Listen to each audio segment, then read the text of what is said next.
Dramatic play can serve as a form of therapy by allowing children to express their emotions more freely than usual and to release pent-up anger, frustration, and fear. Through dramatic play, children are able to try out feelings and actions with little or no risk or penalty. The dishes are metal, so they didn't really break, and Mommy and Daddy weren't really angry. Another important aspect of personality development is moral training, and here too, play can teach important lessons. Although Billy's parents and teachers have told him to wait his turn, his peers are the ones who really make him toe the line. Play is, in many ways, a child's best teacher.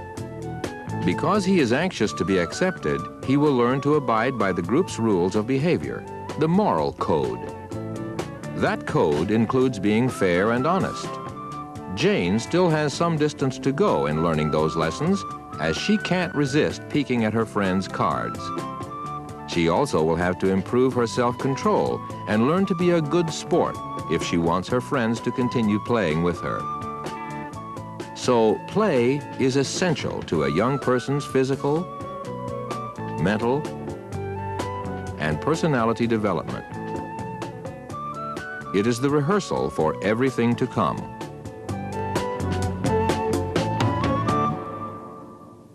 Perhaps because play is so central in children's lives, we tend to take it for granted, like sleeping or breathing. It is only in recent years that most experts on childhood have become more fully aware of its importance. We now realize that almost from birth, every child needs ample opportunity to play, with the support and acceptance of parents or other caring adults. Today, many parents expose their babies to an abundance of sensory stimulation. Beads strung across a buggy or crib within an infant's reach arouse curiosity and encourage his exploratory play. Exploration is one of 4 basic ways children play. The other ways are testing, imitation, and model building.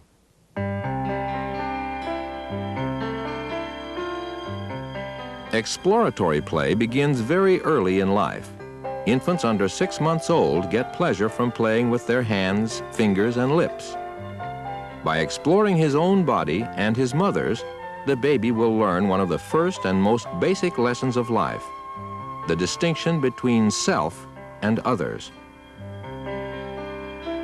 Once infants can travel on their own, they begin to explore every inch of their ever-widening world, climbing on, under, or inside things, touching and tasting, throwing, stacking, filling, and emptying containers. Not satisfied for long to remain on hands and knees, explorations continue through the house, yard, and eventually the neighborhood. They are fascinated by things that move on their own, such as water and sand. Through exploratory play, young children become familiar with the characteristics of many different kinds of materials. Ordinary household objects pique a toddler's curiosity. A sponge is soft and squeezable, but feels quite different from the softness of a stuffed rabbit. Pots and pans are hard and cold to touch or taste, and they make a nice loud noise when hit together. Through sensory exploration, the child is continually learning what various things will do and what happens when you do something to them. Exploration goes on throughout the preschool years as youngsters sort and arrange, pile up, and knock down, twist, squeeze, and pull. Even rolling novel combinations of sounds on their tongues when they are alone or lying awake in bed is a form of exploratory play.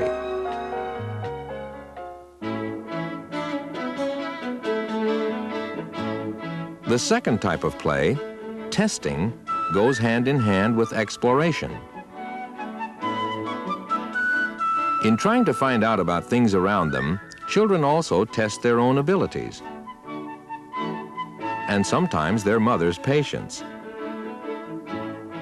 The baby who has learned to climb and stand has attained new heights of achievement. At first, children play purely for the sake of playing, and their accomplishments appear to be accidental. Later, play becomes more purposeful. Preschoolers begin to be interested in results, striving to climb a jungle gym, find the correct shape, or build a tower as high as the sky. Preschool children never tire of testing their newly developed skills. The minute Billy reaches the bottom of the slide, back he goes to the top. Older children often challenge their peers to contests and races to see how they measure up. One authority has suggested that testing play is a means of self-validation, of giving the child a sense of self-worth. Some child psychologists believe that competitive games such as hide and seek test emotional reactions as well as skill. In dodgeball, the player's ability to stay in the game is being tested. And so is their ability to handle anger. There are games that test impulse control and others that test observation and memory.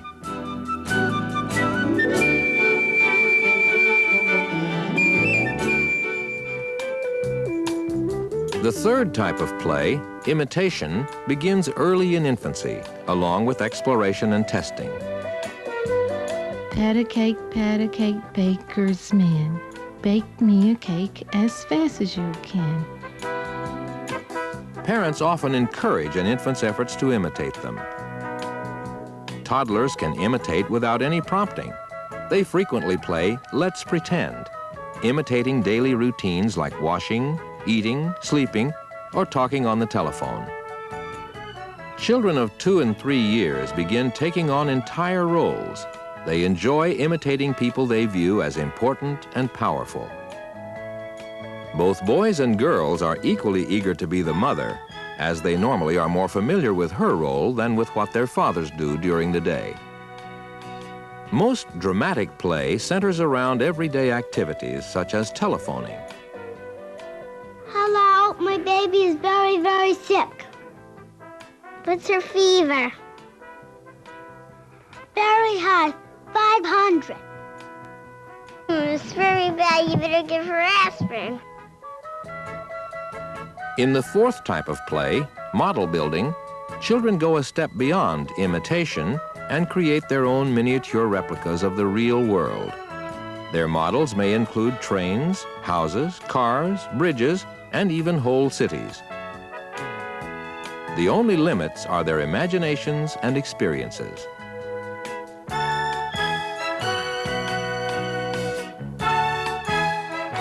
So as children engage in exploration, testing, imitation, and model building, they develop fundamental skills that will be useful in all their future pursuits. As they become aware of their physical and mental abilities, they also grow in a social way, in their relationships with others. From their early play with adults, children progress through 4 stages of social development. The forms of play most characteristic of these stages are called solitary, parallel, associative, and cooperative. Infants engage in solitary play. They play alone with their toys. At first, they are self-centered and show no interest in what other people are doing. Later, their play activities bring them in contact with other children, and they play independently alongside the other children. This is called parallel play. Toddlers are still interested mainly in themselves and cannot understand other children's feelings or share their activities. By the age of 3, children usually are ready for associative play. They play in bunches, obviously enjoying each other's company, yet each doing his or her own thing. They begin to interact more, sharing, borrowing, and lending play materials. One child playing on the jungle gym soon will be joined by several others. Cooperative play generally begins with 4- and 5-year-olds. At this age, children form groups and accept specific roles that contribute to joint projects. Hey, I got an idea. Let's make a train. Usually, 1 or 2 members of the group are recognized as leaders and assign tasks to the others. I'll be the engineer. Stephanie can be the conductor and take tickets. Here we go. So by the time children reach school age, they have come a long way, from solitary play, playing by themselves, to parallel play, playing independently next to other children, to associative play, playing in bunches, to cooperative play, playing together as a team. At each stage, as we've seen, children also master more sophisticated tasks. Several theories have been proposed to explain why youngsters play the way they do and what play does for them. These theories come under the headings of evolutionary, psychoanalytic, and developmental.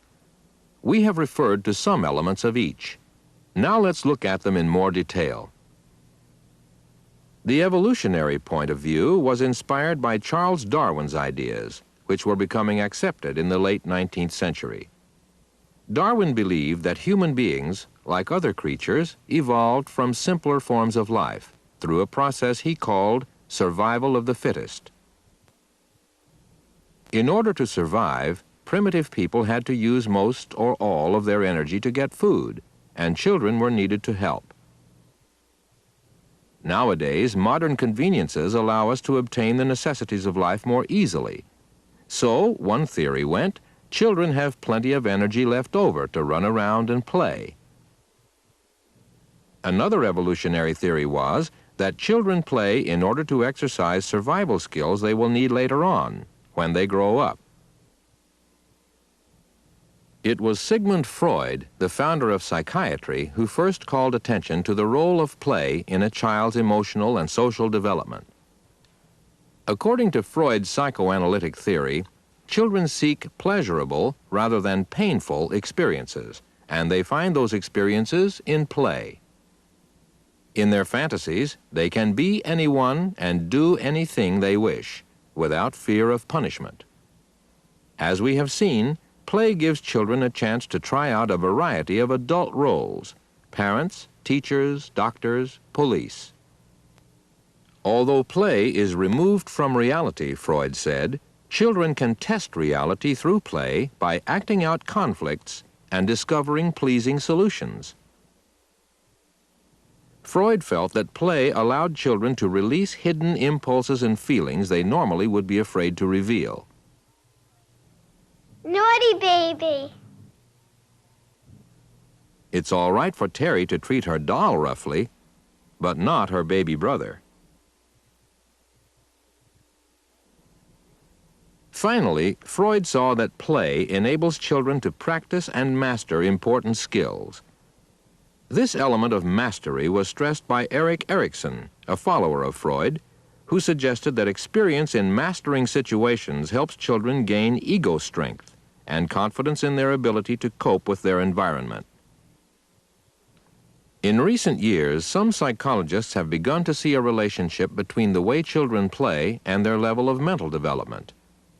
Jean Piaget, a leading developmentalist, observed youngsters of various ages and found that the specific play activities they undertook depended upon the degree of cognitive knowledge they had attained. Between birth and 2 years, a baby is in what Piaget called the sensory motor stage. Infants are eager to explore the world with all their senses, and as they do, they develop the ability to form and reconstruct mental images. Many experiences with textures, smells, sights, and sounds help them to develop a more accurate picture of reality. Between 2 and 7 years of age, children are in what Piaget termed the pre-operational stage. They can now use and interpret signs and symbols. Let one thing stand for something else, such as a finger for a gun. Bang! Bang! You're dead! Between 7 and 11, children are ready for more concrete operations. They can engage in cooperative play because they can understand rules and keep a mental image of each person's role. Finally, between 11 and 15, Piaget said youngsters are capable of formal operations requiring abstract thought. Their games become more complex. According to developmental theory, as children accumulate experience, they store up information that can be adapted to new situations. For example, when this young man passes a ball in lacrosse, he is using everything he has learned about what balls can do and what he can do with them. Children's specific environment also affects the way they play. For example, income makes a difference.